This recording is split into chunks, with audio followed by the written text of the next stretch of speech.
Hello दोस्तों, कैसे हैं आप सब। आशा करते हैं कि आप सब बेहतर होंगे और आपकी तैयारी और अच्छी हो गई होगी।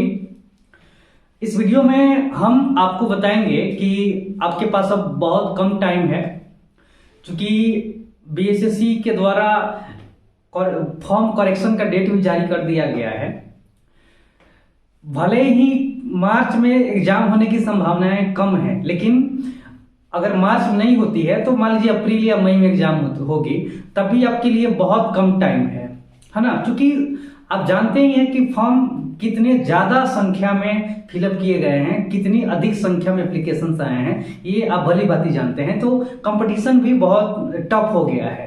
तो जितना ही आप मेहनत करिएगा, स्ट्रगल करिएगा, जितना आप टाइम दीजिएगा स्टडी पर, वो आपके लिए बेहतर होगा। आपके अप्रोच को अंतिम सिलेक्शन तक पहुंचाने का काम करेगा। ठीक है, इस वीडियो में हम इन्हीं तथ्यों पर बात करेंगे कि इन 3-4 महीना का जो टाइम लगभग दिखाई दे रहा है, अगर मार्च में एग्जाम नहीं होता है तब, तो आपको क्या करना है, कौन सा स्टेप आपको फॉलो करना है, किस तरह आप स्टडी करेंगे, किन किन चीजों पर ज्यादा फोकस करेंगे कि आपका अंतिम सिलेक्शन हो पाए, आपका मार्किंग बेहतर से बेहतर हो पाए। ठीक है, क्योंकि देखिए हम लोगों को ज्यादा नॉलेजियस होना जरूरी नहीं है। नॉलेजियस जितना होना था मैट्रिक और इंटरमीडिएट में हम लोग हो गए। हम लोग को अब जॉब चाहिए, क्योंकि सोसाइटी में पढ़े लिखे लोग उन्हीं को लोग कहते हैं, मतलब पढ़े लिखे वही कहलाते हैं जिनकी जॉब होती है। सामान्य भाषा में समझिए आज के सिस्टम में कि पढ़े लिखे वही होते हैं जिनकी जॉब होती है। जिनका जॉब नहीं होता है लोग उनके पढ़े लिखे लोगों में गिनती नहीं करते हैं। तो जरूरी है कि अंतिम रूप से आपको सिलेक्शन होना है ना। और मेहनत को एकदम कंटिन्यू करना है, दिन रात एक कर देना है पढ़ाई के लिए।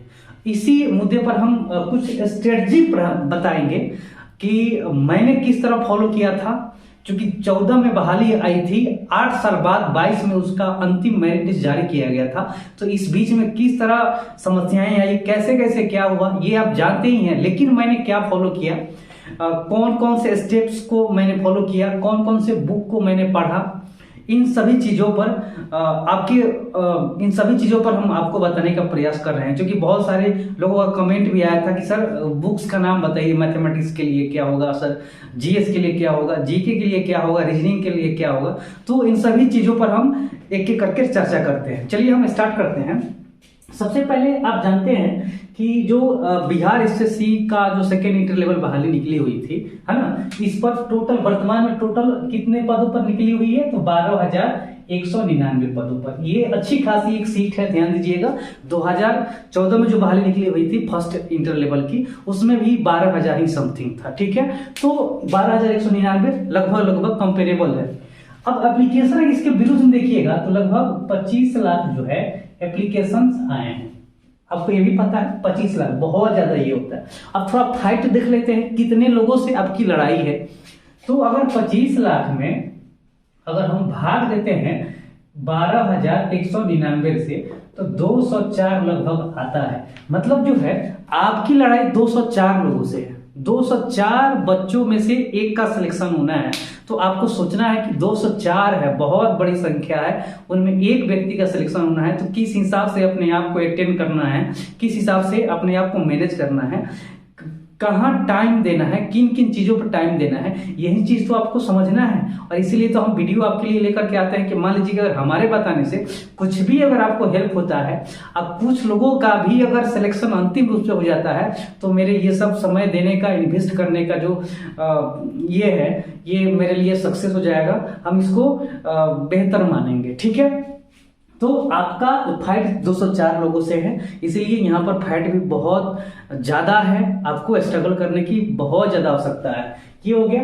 अब देखेंगे कि एग्जाम पैटर्न आप भली भांति समझ भी गए होंगे, इसके पहले आप जरूर देखे होंगे नोटिफिकेशन, और उसका सिलेबस क्या है ये भी देखे होंगे। लेकिन हम आपको बताएंगे कि एग्जाम पैटर्न में अब स्मार्ट स्टडी के लिए क्या आपका ये होता है, स्टेप होगा, इस पर हम देखते हैं, ध्यान देते हैं। सबसे पहले देखेंगे कि नंबर ऑफ क्वेश्चंस आपको पता है कि 150 नंबर ऑफ क्वेश्चंस होते हैं। ध्यान दीजिएगा कैसे कैसे हम कॉलेक्ट करते हैं। आपका 50, फिर 25, फिर 25 और फिर 50। ठीक है, अब ये ऐसा लिखने का मतलब क्या हुआ ये 50 क्वेश्चन जो है आपके रीजनिंग के क्वेश्चन है, ये 25 आपके मैथमेटिक्स के क्वेश्चन है, और ये 25 क्वेश्चन आपके ये साइंस के क्वेश्चन है, और ये 50 क्वेश्चन आपके जीके प्लस करेंट अफेयर्स के क्वेश्चन है ये। ठीक है, ये 50 क्वेश्चन रीजनिंग हो गए, 50 क्वेश्चन मैथमेटिक्स 25 क्वेश्चन मैथमेटिक्स का हो गया, 25 क्वेश्चन साइंस के हो गए, और 50 क्वेश्चन में जीके और करंट अफेयर्स आ गया। ठीक है, ये 150 क्वेश्चन हम बताएंगे किस पर कितना ध्यान देना है आपको। टोटल मार्किंग एक क्वेश्चन 4 नंबर का होता है, तो टोटल 150 क्वेश्चन हो गया, टोटल क्वेश्चन 150 हो गया, तो 150 क्वेश्चन प्रत्येक 4 नंबर का, तो टोटल मार्क्स 600 मार्क्स का आपका हो गया। आपको समझना है टोटल मार्क्स कितना हो गया, 600 हो गया। अब इसमें निगेटिव मार्किंग भी है, आप पढ़ेंगे 1/4 इसका निगेटिव मार्किंग है। ये प्रोसेस आप पहले से जानते हैं। अब आपको क्या ध्यान देना है, ये बात आप समझ रहे हैं कि 50 नंबर का आपका रीजनिंग है, और ये क्या बोलते हैं 25 नंबर का मैथमेटिक्स है, और 25 नंबर का आपका साइंस है, और 50 नंबर का जो है 50 में जीके प्लस आपका करेंट अफेयर्स है। अब इन तीनों चीजों को आप अच्छा से ध्यान देंगे तो आप देखिए करेंट, ये जीके और करेंट अफेयर्स ये अथाह है, इसकी कोई सीमा नहीं होती है। ठीक है, हम कि टोटल 150 क्वेश्चन में 150 क्वेश्चन में आपका 50 क्वेश्चन ये रीजनिंग का हो गया, ये रीजनिंग का, 25 क्वेश्चन आपके मैथमेटिक्स का हो गया, ये मैथ्स का होता है, उसके बाद 25 क्वेश्चन ये साइंस का होता है। ठीक है, और 50 क्वेश्चन आपके जीके प्लस करेंट अफेयर्स का होता है।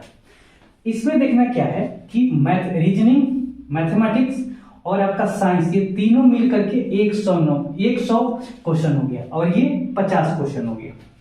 तो आप जानते हैं कि जीके और करंट अफेयर्स की कोई सीमा नहीं है, आप जितना पढ़िएगा उतना कम ही लगेगा। ठीक है, लेकिन रीजनिंग की सीमाएं हैं, रीजनिंग लिमिटेड है, मैथमेटिक्स लिमिटेड है, साइंस लिमिटेड है ना, और ये टोटल मिलकर के 100 क्वेश्चन है, और ये रीजनिंग जीके और करंट अफेयर्स 50 क्वेश्चन है।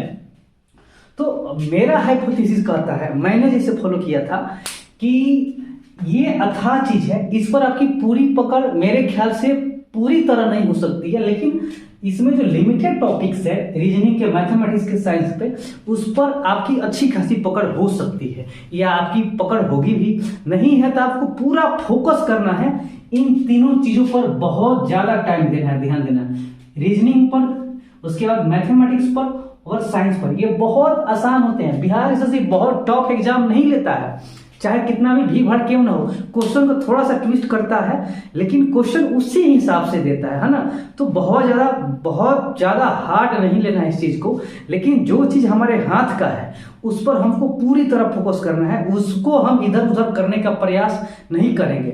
नहीं तो अगर मैथ्स आपका अगर इधर उधर होता है, रीजनिंग इधर उधर होता है, तो समझिए कि कहीं ना कहीं आप रास्ते से हट रहे हैं, है ना। तो इन तीनों चीजों पर याद रखना है, रीजनिंग, मैथ और साइंस, ये तीनों मिलाकर के 100 है, ध्यान देना है। अगर ये तीनों पर कमांड होता है तो आपका 100 क्वेश्चन कमांडेड हो गया।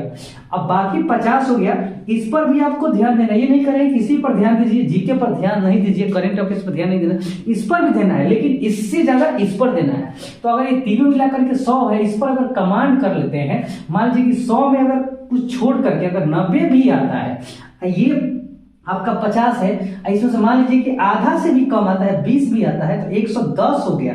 इस हिसाब से अगर आपका 110 भी आता है तो आप पीटी के लिए क्वालिफाई है 100%। आपको पहले भी हम बताते आ रहे हैं कि पीटी के लिए कम से कम 110 नंबर चाहिए। जिस तरह एप्लीकेशंस आए हुए हैं, जिस तरह सभी बच्चे पढ़ाई कर रहे हैं, तो ये तीनों चीजों पर आपको फोकस करना है, रीजनिंग, मैथमेटिक्स और साइंस पर, जीके जीएस पर भी, करंट अफेयर्स पर भी आपको फोकस करना है, सब पर फोकस करना है, अच्छे से मेहनत करना है। लेकिन जिस पर हमारा पूरा वर्चस्व है, जो मतलब इधर उधर होने वाला नहीं है, उस पर हम पूरा फोकस करेंगे और उसको अचीव कर लेंगे। ये 100 क्वेश्चन पर, इस पर इधर उधर हो सकता है क्योंकि जीके अथाह है, करंट अफेयर्स अथाह है, है, इसलिए इसके अपेक्षा इस पर हम कम टाइम देंगे, ये तीनों चीजों पर ज्यादा टाइम देंगे। अब देखिए रीजनिंग में कौन कौन से टॉपिक्स पढ़ने हैं, मैथमेटिक्स में कौन कौन सा टॉपिक पढ़ना है, या साइंस में कौन कौन से टॉपिक्स पढ़ना है, या जीके में भी पढ़ना है, तो कौन कौन टॉपिक आप पढ़ेंगे, इसके लिए हम स्पेशल एक जस्ट बाद ही एक वीडियो आपको हम जरूर अपलोड करेंगे। किन किन टॉपिक से ज्यादातर क्वेश्चन एसएससी पूछता है, उस पूरे चैप्टर को हम इस बोर्ड पर लिख करके आपको जरूर बताने का प्रयास करेंगे। बहुत जल्दी वीडियो लाएंगे क्योंकि टाइम ही कम है। तो मेरी बात करने का मतलब समझ गए कि इन तीनों चीजों पर ज्यादा फोकस करना है, इस पर भी करना है, लेकिन इसकी निस्बत इस पर ज्यादा करना है। अब ध्यान दीजिए, कहते हैं कि बुक प्रिफरेंस कौन कौन से बुक लिया जाए। तो देखिए मैंने क्या किया था, मेरे पास जो जनरल बुक था उसी का स्टडी किया और उसी से ये बहुत ज्यादा कंसेप्चुअल क्वेश्चन नहीं पूछता है। अगर हम मैथमेटिक्स की बात करें तो आर.एस. अग्रवाल का मैथमेटिक्स जो है, अंक गणित आर.एस. अग्रवाल जो है उनके राइटर, ये बहुत इंपॉर्टेंट है। अब बगल में इसका इमेज भी देख सकते हैं। आर.एस. अग्रवाल का वो जो मैथमेटिक्स होता है बहुत ही इंपॉर्टेंट होता है, उसमें टोटल क्वेश्चन इंक्लूड है। इस पुस्तक की सबसे बड़ी विशेषता है कि पिछले 10 वर्षों का भी क्वेश्चन उसमें कलेक्टेड है, हर तरह के एग्जाम में पूछा गया क्वेश्चन। इसे आपका मैथ और तगड़ा हो जाता है। वैरायटीज ऑफ क्वेश्चंस आपको मिलते हैं। तो ये क्वेश्चन हो गया, मैथमेटिक्स का बुक हो गया आपका आर.एस. अग्रवाल का नवीन अंक गणित, पहला। दूसरा है रीजनिंग में आप खरीद सकते हैं, अजय चौहान का रीजनिंग भी बहुत अच्छा है। अजय चौहान का भी अलग अलग भी, लुसेंट का भी रीजनिंग ठीक है, लेकिन अजय चौहान के रीजनिंग के बुक से मैंने पढ़ाई की थी। अब बगल में उसका इमेज देख सकते हैं, ठीक है। ये हो गया। अगर साइंस के लिए करेंगे तो साइंस के लिए आप जनरली अगर 9th 10th पढ़े होंगे, अच्छे से इंटर पढ़े होंगे, तो बस वही साइंस पूछता है। लेकिन साइंस या जीके के लिए हम ज्यादा प्रीफर करेंगे, आप एसपीडी ले लीजिए। एसपीडी में चूंकि फैक्ट पर आधारित क्वेश्चन दिया रहता है, रिपीटेड क्वेश्चन ज्यादा देता है। अब बिहार एसएससी का नेचर है कि रिपीटेड क्वेश्चन पिन डालता है, इसीलिए एसपीडी को आप फॉलो कर सकते हैं। उसके साथ साथ आप लुसेंट को फॉलो करेंगे। लुसेंट बड़ी इंपॉर्टेंट है, ये भी इंपॉर्टेंट है, लेकिन लुसेंट में सभी अभी नहीं पढ़ना है, नहीं तो फिर दिक्कत हो जाएगा। कुछ कुछ इंपॉर्टेंट टॉपिक जो है उस पर ज्यादा फोकस कर लेना है, क्योंकि लुसेंट ये सागर है, उस सागर में तैरना नहीं है। सागर में कौन कौन चीज जरूरी है जो निकाल करके एग्जाम पूछेगा, उन पर हमको ध्यान देना है ना। तो इन 4 चीजों को फॉलो कर सकते हैं। मैथ के लिए आप आर.एस. अग्रवाल का नवीन अंक गणित ले सकते हैं, ये आपके पास होगा ही। दूसरा है रीजनिंग का बुक अजय चौहान का ले सकते हैं। उसके बाद लुसेंट ले सकते हैं या एसपीडी ले सकते हैं जीके और जीएस को स्ट्रॉन्ग करने के लिए। तो उम्मीद करते हैं कि ये पूरी वीडियो आपको जरूर समझ में आई होगी। वीडियो अगर आपके लिए हेल्पफुल लगे, अच्छा लगे, तो इसको जरूर लाइक करिएगा, दोस्तों के बीच शेयर करिएगा। चैनल पर नए हैं तो इसको सब्सक्राइब भी करिएगा। क्या आपका सुझाव है, किस तरह के वीडियो आपके लिए बनाना चाहिए, क्योंकि हम समझते हैं भाई कि आज के ज़माने में जॉब लेना बहुत टफ है और घर के लोग ज्यादा कयास लगाए रहते हैं कि कब इसका जॉब होगा, कब इसका जॉब होगा, है ना। क्योंकि जॉब सोसाइटी में बहुत बड़ी चीज होती है और आपकी समस्या को हम समझते हैं इस भीड़ भाड़ में। इसीलिए आप सजेशन देंगे कि किस तरह के वीडियो आपको चाहिए, हम उसके लिए प्रयास करेंगे, जरूर मेहनत करेंगे और आपके लिए वीडियो अपलोड करेंगे। चलिए अगली वीडियो मिलती है आपसे। नमस्कार, धन्यवाद, थैंक यू।